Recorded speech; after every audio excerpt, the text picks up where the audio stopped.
EAA Chapter 166 in Hartford, Connecticut. It's a home and a van's RV-12 build. And you know, a big milestone in any kit project is getting the aircraft down on its own feet. And that's been the job for the past month or so for this RV-12 project.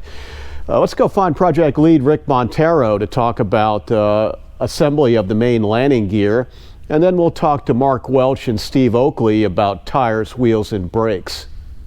There's a number of steps involved in installing the main gear, and the other thing that we should try to remind our viewers is that we also did a service bulletin which involved beefing up the landing gear beam. So there were some modifications made. So I think as we get into showing some of the details of how we installed it and some of the hardware, you'll notice it's a little different.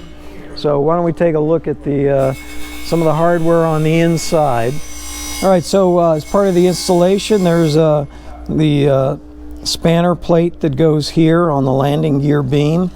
And these bolts that go through that plate go all the way through into the wear plate that the upper surface of the landing gear legs rub against.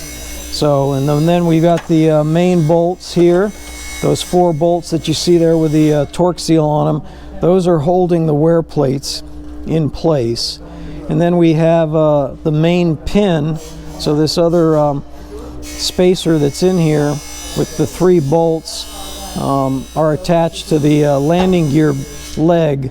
There's a hole through the landing gear leg at the very end, and that's what basically is a pivot point and the holding point for the landing gear leg. And then I can show you what's on the bottom side, what it looks like on the bottom side. All right, so on the inside of the aircraft, in the fuselage here, you can see the leg, how it's mounted. On the inside here, the leg actually is bolted up with this outboard bracket, and it's held up against the wear plate, this large wear plate underneath. Then we have the inboard bracket with the main pin or bolt that goes through the hole, and that's essentially holding the leg in place with this inboard bracket.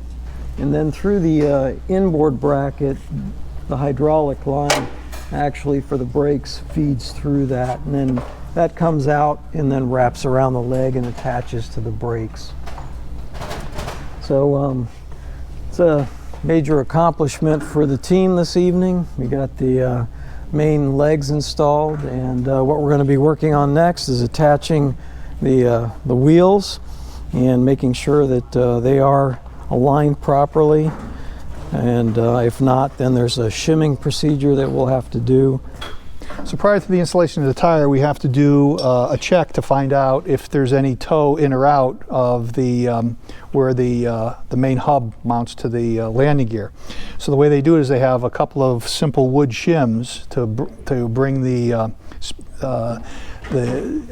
alignment out in front of the hub, and then we use a string. Steve's over on the other side, and we check as to whether this is rotated either in or out. And we found that we had just about a 1/16, if you can kind of look down there, 1/16 in here. So what that means is we're going to have to get a shim to move this out a 1/16 of an inch so that the wheels will be in alignment with each other. So the way we did that is we did a couple test shims and threw them in the front here, and re-anchored it, and found that we needed a 3 quarters of a degree shim on the front side in order to make this align. Based on the calculation that we came up with that string strung between the 2 sides, we determined that we were a 1/16 out along that length of that 3 1/4 inch shim that was there. So Rick did the math using a little bit of trigonometry here, and we determined that we were out about just over a degree. We then translated that to the hub and determined how much we'd have to get a shim for on this side to get rid of that 1 degree of toe out, I guess I'd say it is. So what we did is, again, did some math for that as well, and they sell shims at 1/4, 1/2, and 3/4 degree. So we've determined we're very close to, I don't know where the other sheet is. Oh, here it is, it's the bottom part. We were at 0.89 degree for that, that 2-inch in length. So that came very close to 3/4 of a degree. Therefore, we're going to order a 3/4 degree shim for each side to bring that into alignment. All right, this is the main landing gear for the RV-12. This is a Matco tire, and it has split rim. And also has the brake assembly with it. The brake assembly will go on like this, but it will be attached to the tire. Now, when you take this, it comes in different 2 halves.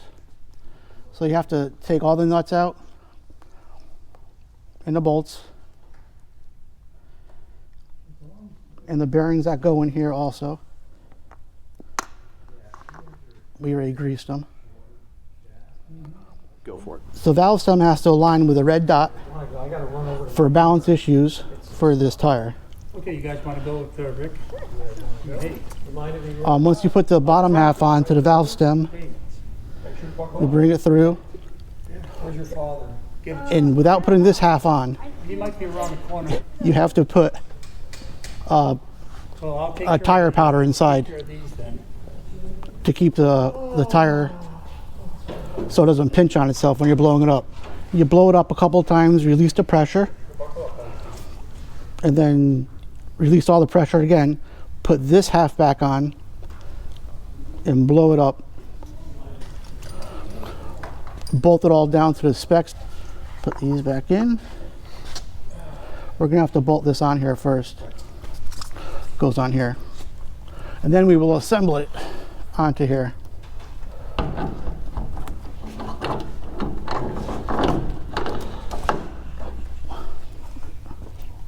And then you put the nut on.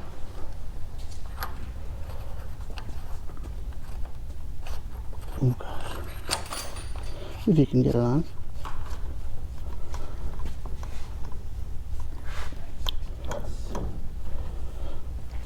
And then you'll put the pin in, but we don't want to put that in right now. And that should be about it for the tire. Okay, so Larry, what we've accomplished in the last week or so has been installation of you can see the engine mount. We've also installed the upper engine mount, which actually attaches to the firewall. Now that upper mount is actually the new mount that's provided by Van's Aircraft that addresses a service bulletin related to cracking that's associated with this upper engine mount. So we've got that installed. We've got the actual engine mount installed on it, along with we've installed the nose gear leg, nose fork, and the nose tire. And now I think for those that are building RV-12s, the original model, they probably know that there's a service bulletin associated with this nose gear leg as well for cracking that occurs down in this region where the fork is. And so we also have an order in for a new leg, which we will replace this original model leg with the new one as soon as we get that. But as far as the installation goes, for the nose gear leg, there's several bolts that attach from the bottom of the fuselage. They go through several nose or nut plates that are attached to the fuselage. And then in the upper portion, where the nose leg and the engine mount actually come together, when you're installing the nose gear leg, you have to drill through the firewall into some brackets that stiffen it, and it takes a 3/8 inch drill bit to do that.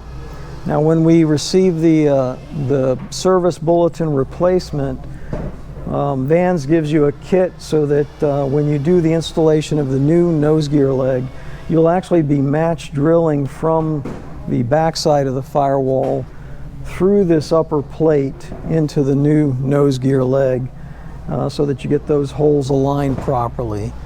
And they give you all the hardware for doing that. One thing that you do need to buy for it is some extended drill bits, which are on the order of 18 inches long, and I think there's a series of 3 of them that you need. Pretty happy with the way it looks. Feeling like we're making some good progress. And what we're getting ready to do next is actually install the tubing for the brake lines, essentially. To go from the inside of the airframe down to the brake pads, and we're going to start working on that next.